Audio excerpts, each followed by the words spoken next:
On this episode of TQA Weekly, I talk about screen tearing, that most annoying thing, more annoying than a low FPS.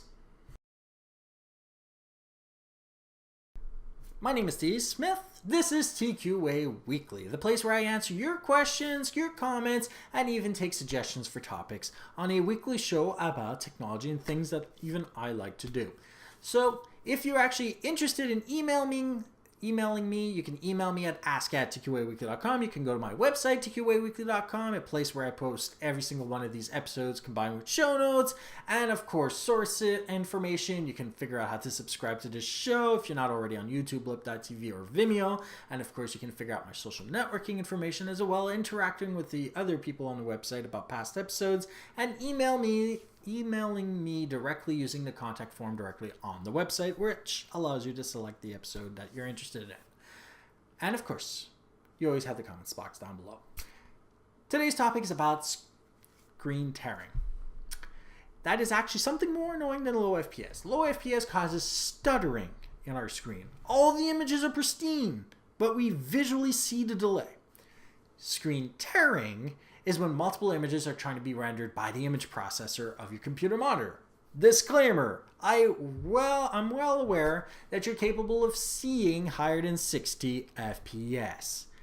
But let's not be ignorant here. Your computer monitor's refresh rate is fixed. It will never go anywhere faster. So for the purposes of this show, we're going to start at 60 Hz, the most common computer monitor refresh rate sold in computer stores. So, your graphics card inside your computer is capable of generating hundreds and hundreds of frames per second, depending on the settings you choose to actually play your favorite video games. Provided that you actually know how to set them all up, you have tools and places that can help you out to actually set it up best for your own computer. In the case of NVIDIA, you have GeForce's Experience. Not always good for every single game. I will have an episode about that, but still, there's a tool that helps you try to maximize the quality of the image as well as the number of frames per second. Now, if your graphics card can possibly outperform your computer monitor, you will suffer from image tearing. So, image tearing is whenever the graphics card puts out too many frames and gets rendered something that looks like it's cut up on the screen.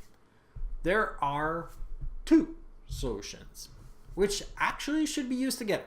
So first, if you have a 60 Hz panel, don't care what it is, and you can actually generate 120 frames per second, what you actually should get is a 120 Hz or better monitor.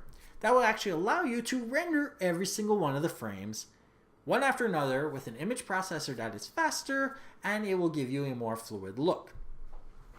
Now, it is possible, though, that your graphics card is technically capable of passing that periodically.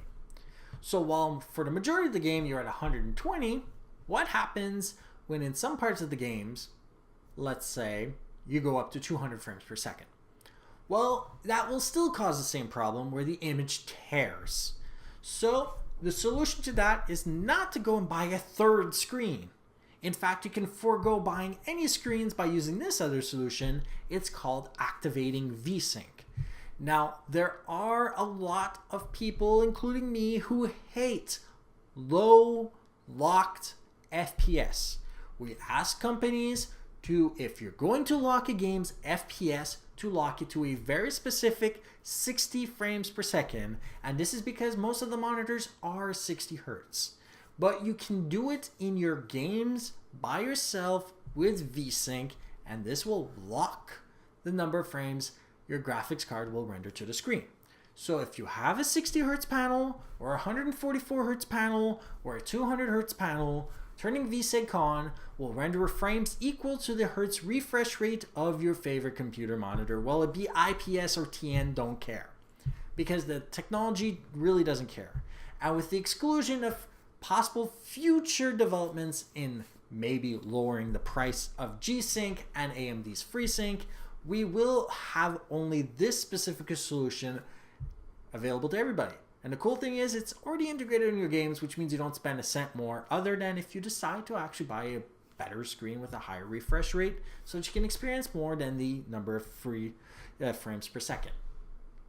So that is basically it. The reason why your images tear is because your screen's refresh rate is lower than your graphics card's capabilities.